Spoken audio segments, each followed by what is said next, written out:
Olá pessoal, estamos de volta para o nosso curso de Java Enterprise Edition para o concursos e nesta aula nós vamos tratar dos assuntos containers e deployment de aplicação.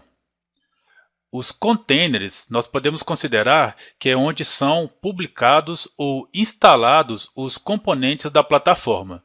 Inclusive, alguns desses containers são parte ou componente de um servidor JE.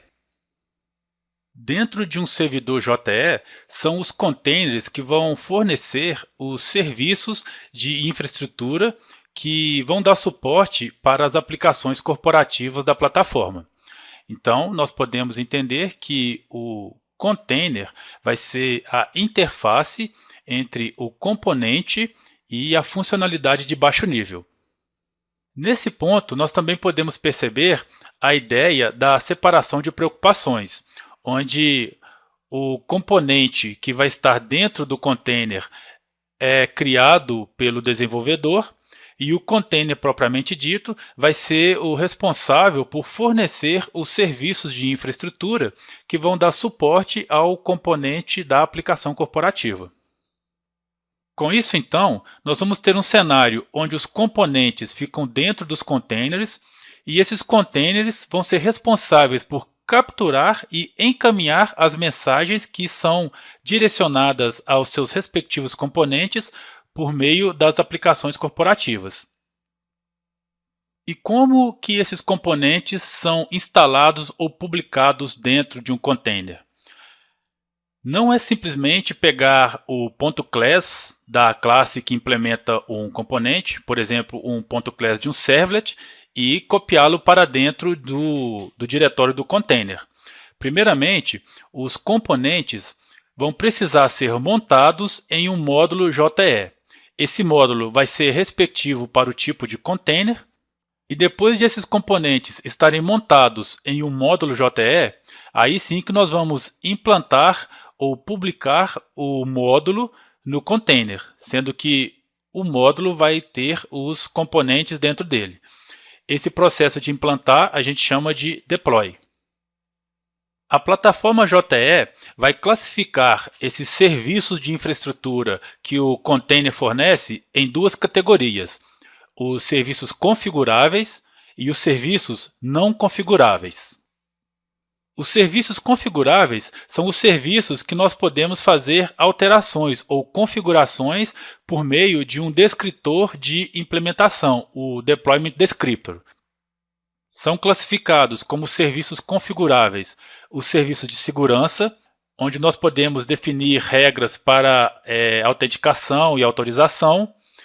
Nós temos também o serviço de gerenciamento de transações, onde nós vamos poder definir a forma de commit das transações e o nível de isolamento delas. Temos também o serviço de diretório, pelo qual nós podemos fazer as pesquisas utilizando a API JNDI. Temos também o serviço de conectividade remota. Esse serviço vai definir a comunicação de baixo nível entre o cliente e os componentes. É por meio desse recurso, pessoal, que nós vamos ter a invocação transparente de métodos remotos, como se eles estivessem localizados na mesma máquina virtual onde o componente ou aplicação está rodando. Esse serviço utiliza as tecnologias RMI e RPC e também pode utilizar os Java Beans para poder prover essa conectividade remota. Já os serviços não configuráveis não vão ter aquela mesma flexibilidade dos serviços configuráveis para realizar alterações utilizando os Deployment Descriptors. Entre esses serviços não configuráveis, nós vamos ter o gerenciamento de ciclo de vida dos componentes, como os Enterprise Java Beans, os Servlets, entre outros. Temos também o gerenciamento ao acesso nas APIs e tecnologias da plataforma JE.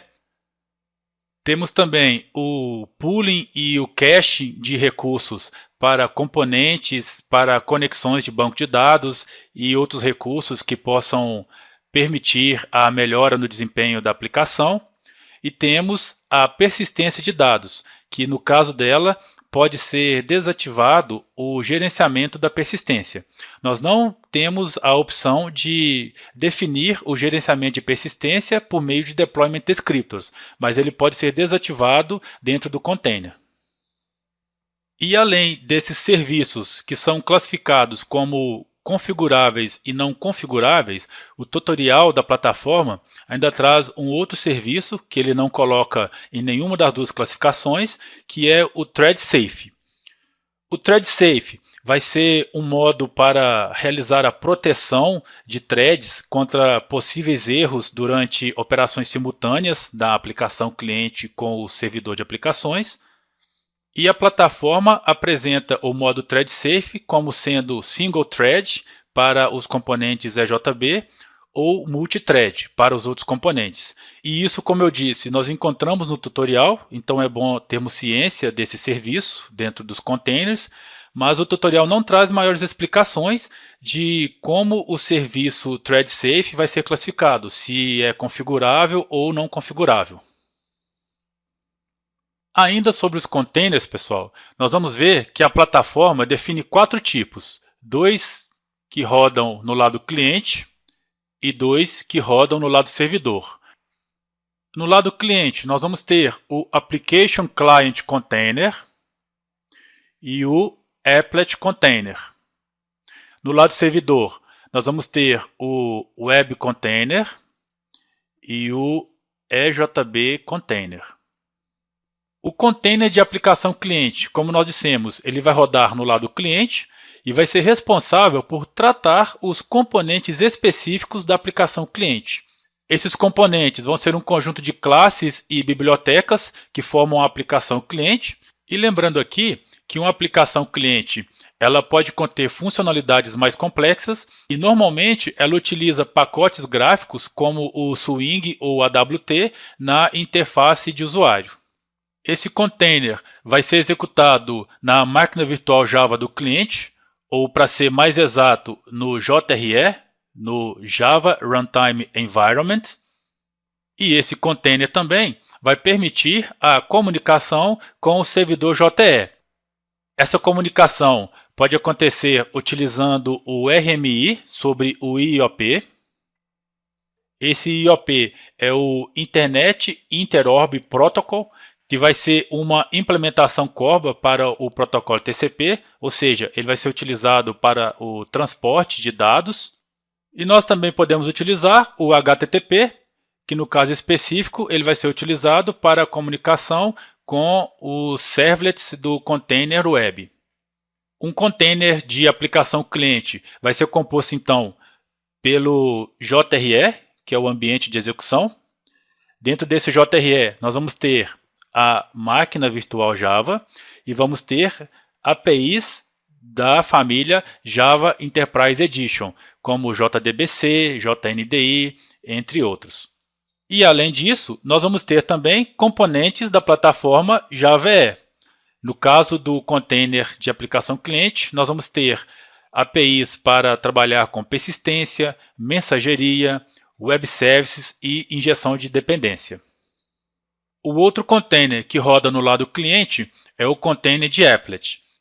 Apesar de o container de applet rodar no lado cliente, ele tem algumas diferenças com relação ao container de aplicação cliente. Como nós vimos, no container de aplicação cliente, nós vamos instalar a aplicação dentro do container que vai rodar no lado cliente, dentro da máquina virtual. Ou seja, as classes e bibliotecas que formam a aplicação cliente são instaladas e rodam dentro da máquina cliente. Já no caso do container de applet, essa instalação no lado cliente dos componentes ocorre por demanda. Inicialmente, os componentes do applet não estão dentro da máquina cliente, eles vão estar no lado servidor. Quando o applet é chamado, o container vai carregar esses componentes que vão estar lá no lado servidor e colocá-los na máquina cliente. Normalmente, esses componentes vão estar em um módulo jar lá dentro do servidor. O container busca esses componentes e carrega no ambiente cliente.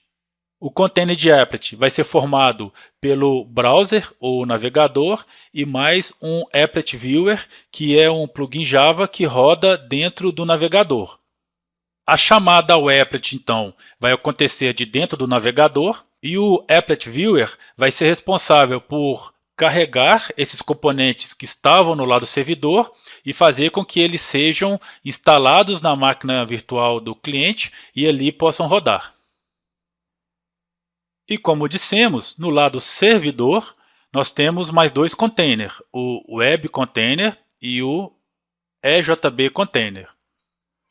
O Web Container, pessoal, vai ser quem implementa e gerencia os componentes da camada web.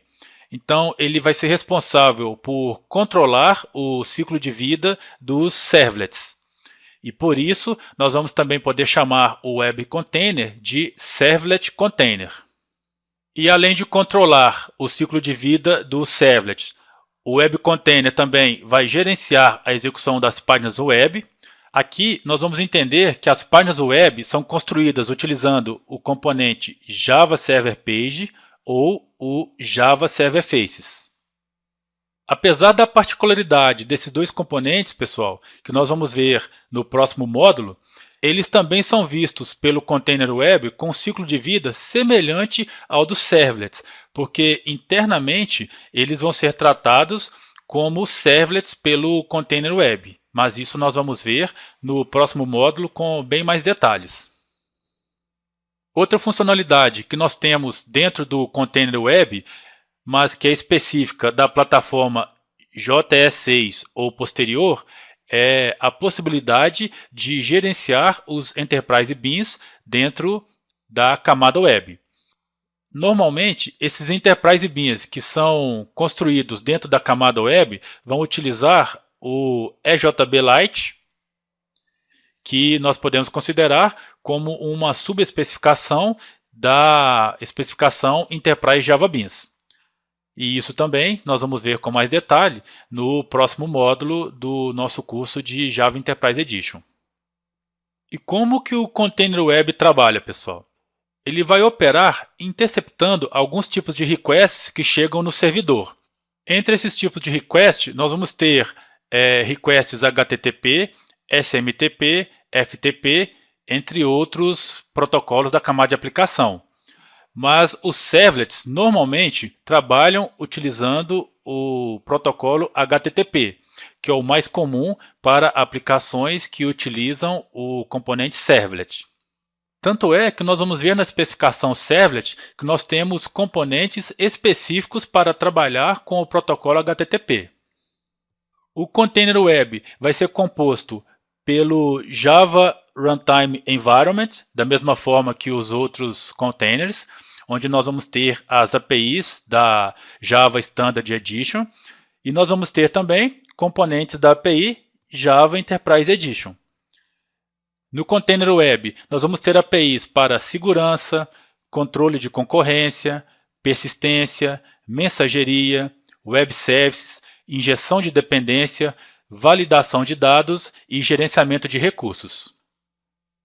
Como exemplo de implementações de containers web, nós vamos ter o Apache Tomcat, que é o mais conhecido, e temos também o Jet. E o último tipo de container que nós temos é o container EJB, ou Enterprise Java Beans. Da mesma forma que o container web, ele também roda no lado servidor, e o container EJB vai ser quem implementa a camada de negócio. Então, nele, nós vamos ter os componentes que vão executar a lógica de negócio da aplicação. Como funcionalidade desse container, nós vamos ter que ele é responsável por gerenciar o ciclo de vida dos EJBs e dentro dessa gestão de ciclo de vida, ele vai trabalhar com serviços de pooling, fazendo o instanciamento e a destruição dos componentes e também vai trabalhar com caching, permitindo com isso uma melhora no desempenho do servidor de aplicação que vai trabalhar com os componentes EJBs. Um outro serviço que era considerado parte do gerenciamento do ciclo de vida dos EJBs até a versão J2EE era a sincronização de estado ou persistência de dados.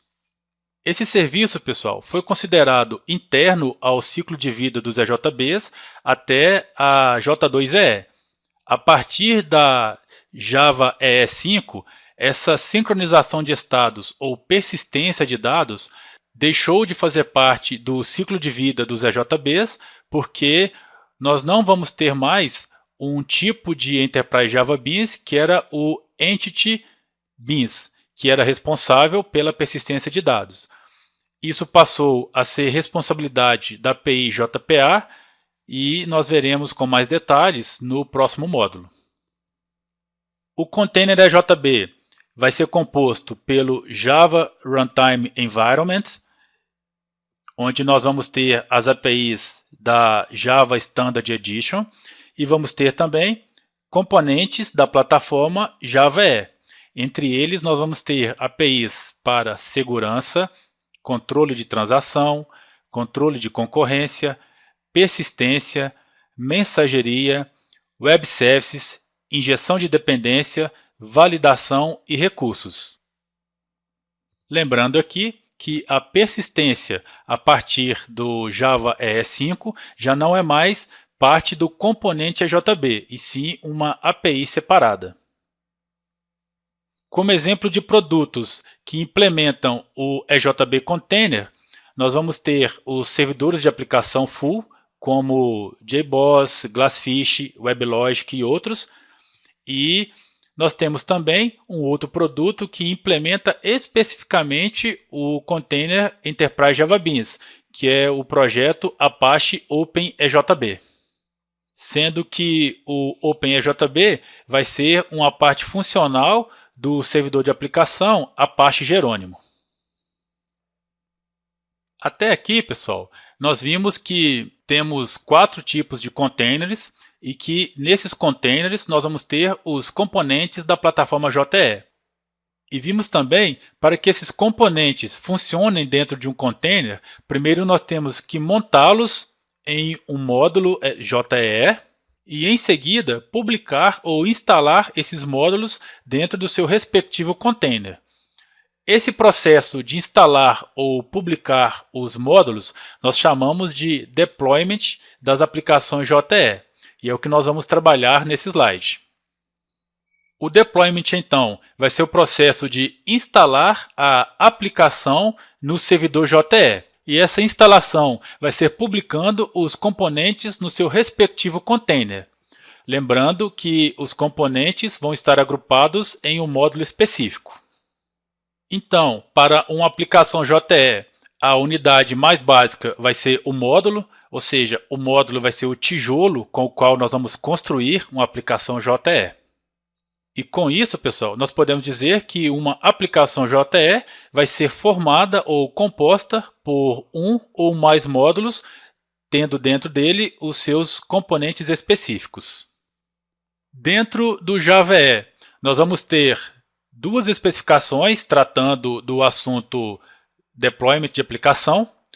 Nós temos a especificação da plataforma JE propriamente dita, e temos a JSR 088. Quando nós falamos da especificação da plataforma JE, nós estamos falando das especificações das suas respectivas versões. A JSR 244 para o Java EE5, a JSR 316 para o JE 6 e a JSR 342 para o JE 7. Nessas especificações da plataforma JE, então, nós vamos ter a definição dos requisitos necessários para a montagem de uma aplicação. Nessa parte, nós vamos ter como que vão ser as estruturas dos módulos que empacotam os componentes e como são definidos os seus respectivos containers. Além disso, a especificação da plataforma JE traz para nós a definição de um ciclo de vida da aplicação quando ele trata do assunto deployment das aplicações JE. Na figura do slide, nós temos um diagrama mostrando como é esse ciclo de vida, e ele é formado por 3 processos: o creation, o assembly e o deployment. Dentro do processo Creation, nós vamos ter atividades para criar os componentes ou reutilizar componentes já existentes e atividades para realizar a montagem desses componentes nos seus respectivos módulos. A saída desse processo, então, vão ser os módulos da plataforma Java EE, que vão ser entrada para o processo Assembly. Dentro do processo Assembly, nós vamos ter atividades que vão ser responsáveis por compor a aplicação. Os módulos que foram montados no processo de criação, dentro do processo Assembly, vão se tornar a aplicação Java EE. E, nesse momento, vai acontecer que cada módulo vai ser colocado no seu diretório adequado dentro da estrutura da aplicação e toda essa estrutura vai ser empacotada dentro de uma aplicação que vai ser representada por um módulo EAR, que é o Enterprise Archive. Como saída desse processo, nós vamos ter a aplicação Java EE propriamente dita, que vai ser entrada para o próximo processo, que é o Deployment. E é no processo de Deployment que nós vamos colocar a aplicação rodando no servidor Java EE. Nesse processo de Deployment, pessoal, a especificação da plataforma JE define 3 subprocessos que acontecem dentro dele. O subprocesso para instalação, para configuração e para execução. A instalação seria a atividade para colocar o módulo da aplicação Java EE dentro da estrutura do container ou do servidor de aplicação. Nas atividades de configuração, nós vamos realizar os ajustes para que a aplicação possa rodar dentro do servidor e depois nós vamos ter a atividade de execução, que é onde a aplicação vai funcionar. Além desses 3 subprocessos, a plataforma Java EE vai definir que os produtos que a implementam devem suportar 3 tipos de unidade de deployment, sendo eles o módulo Java EE Standalone, que seria um pacote jar que vai conter a aplicação cliente, o módulo para a aplicação, que vai consistir em um ou mais módulos Java EE, e biblioteca de classes, que vão ser empacotadas no módulo do formato jar. A outra especificação que trata de deployment é a JSR 088, que é a Java EE Application Deployment. Para garantir a portabilidade das aplicações JE entre as várias plataformas, essa especificação vai definir requisitos para o comportamento dos produtos que vão realizar o deployment das aplicações JE. Então, os fornecedores que implementam produtos que trabalham com deployment devem seguir os requisitos definidos na especificação JSR 088. E ela define 2 tipos de fornecedores. Os fornecedores para servidor de aplicação, que ela chama de Java EE Product Provider, e os fornecedores de IDE ou ferramentas de desenvolvimento, que ela chama de Tool Provider. A JSR 088 vai trazer a definição de requisitos para 2 processos do processo de deployment, que nós vimos na plataforma JE, sendo eles o subprocesso de instalação e o subprocesso de configuração. Então, nós vamos ter nela requisitos para instalação e configuração. No caso da execução, a JSR 088 deixa suas atividades por conta dos fornecedores dos produtos. Resumindo então, pessoal, a plataforma JE define um ciclo de vida da aplicação com 3 processos, o Creation, o Assembly e o Deployment, sendo que na plataforma ou na especificação da plataforma nós vamos ter os requisitos para o processo Creation e o processo Assembly e definido como será o processo de Deployment.